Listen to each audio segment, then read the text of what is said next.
Hey there guys, welcome to Arsenal Fan TV. This is the preview for the game this Sunday. Arsenal playing host to Chelsea, which is a must-win game for us. 2 results on the road, 2 draws.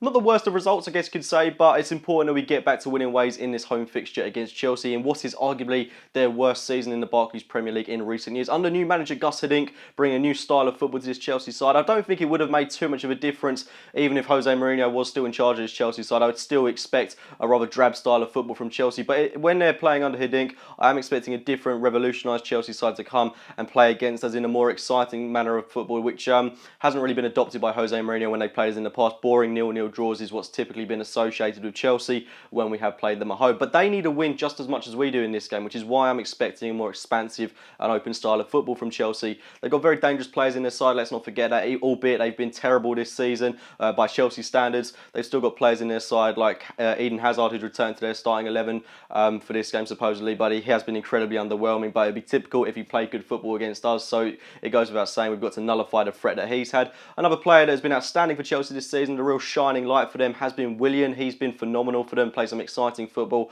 fantastic from set pieces, so he's certainly a player that we've got to watch. And someone else that's kind of gone under the radar for Chelsea in terms of criticism is certainly Pedro. I feel that when he moved to Chelsea, he was being compared to the likes of Alexis Sanchez. He had a rather big price tag on his head and hasn't really lived up to his name, especially coming from a team like Barcelona and being an established Spain international. Hasn't really impressed in this Chelsea side, certainly not in the way that someone like Willian has, and hasn't really stood out from the crowd in a way. And he's been rather peculiar in a Chelsea shirt. I still think Chelsea are yet to see the best of him, but nonetheless a player that we've got to make sure that we're watching, keeping a careful eye on in this game and make sure that he doesn't expose us in any way. But I'm not too worried about Pedro. The players that I'm more worried about are Willian and Oscar as well. He's a player that has struggled for form in a Chelsea shirt, but someone that I feel we can certainly nullify. Again, they've got players in their midfield that could potentially expose us. Cesc Fabregas and Diego Costa seem to be forming that partnership and understanding, which was crucial in Chelsea's Premier League triumph last season, so it's important we nullify them. Goes without saying Per Mertesacker should be getting the nod ahead of Gabriel in this game, given the history that Gabriel and Diego Costa have got from Stamford Bridge earlier on in the season in our 2-0 defeat there, which was a horrible game for us. Don't really want to think about that game, but goes without saying Mertesacker starts in this game, and he's been putting in some really good performances as of late. I think he's been going under the radar a little bit for us, has been doing well, especially with the armband on him as well. I think he's been putting in some really stellar performances, so it's good to see Mertesacker playing some good football and really rekindling a good partnership with Laurent Koscielny at the heart of defence. The defence really picks itself for us, which is good to have that understanding within the team. Hector Bellerin is playing some really good football as well as of late. I think that's going a little bit unnoticed. He did have rather a bit of a slump, but defensively he's been really good, and going forward he's offering a little bit more to us as well. Monreal has been outstanding for us as of late, so the defence I'm not too worried about. It's just a case of nullifying the threat that Chelsea have got, and I think the talent that we've got going forward should really speak for itself in this game. It's just important we win the midfield battle as well. It'll be interesting to see whether they start Mikel and Fabregas in the midfield, because that's worked quite well for them recently. Matic seems to have been dropped from this Chelsea side, who was rumoured to be, well, said to be one of the best defensive midfielders in the league last season, so that doesn't really seem to have worked out for him so well this season. Regarding Arsenal, I think a few injuries that I wanted to speak about. First and foremost, Tomasz Rosicky could possibly play in an under-21 game for us this Friday. He could be massively influential in the second half of the season if he can remain fit. It'd be great to have Tomasz Rosicky playing just what could be the last ever season for us in an Arsenal shirt, which would be quite a sad realisation, but he can still offer something to this Arsenal side. Jack Wilshere is rumoured to be back in light training, but I'm not too sure when he's going to be back in an Arsenal shirt. I'm not pinning my hopes too much on Wilshere at this moment. Danny Welbeck should be back in 2 weeks. Francis Coquelin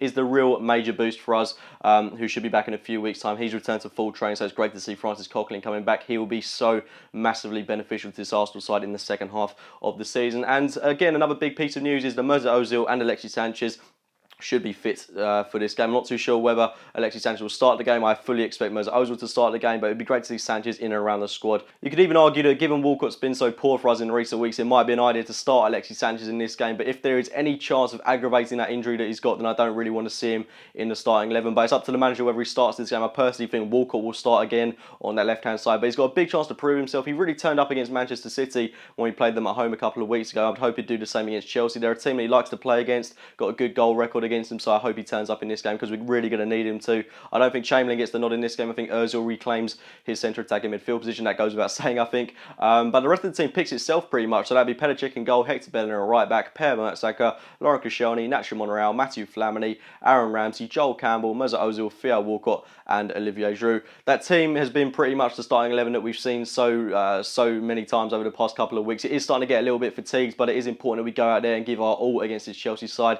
And then when the likes of Rosicky, Alexis Sanchez, etc. are returning to the squad, then we can look to rotate up. But I just hope this squad goes out there, does the business, and we start this game quickly. It's really important we get the 3 points against this Chelsea side. I can't stress that enough, especially that we're level on points with Leicester City now and with Manchester City hot on our tails. It's important that we get back to winning ways, especially with some winnable fixtures on the horizon as well. But massive game for us on Sunday against Chelsea. Get your thoughts on the game in the comments box below. Please do let me know your team lineups. Like this video if you have enjoyed it. Subscribe to Arsenal Fan TV if you are new to the channel. And as always, I will speak to you very, very soon.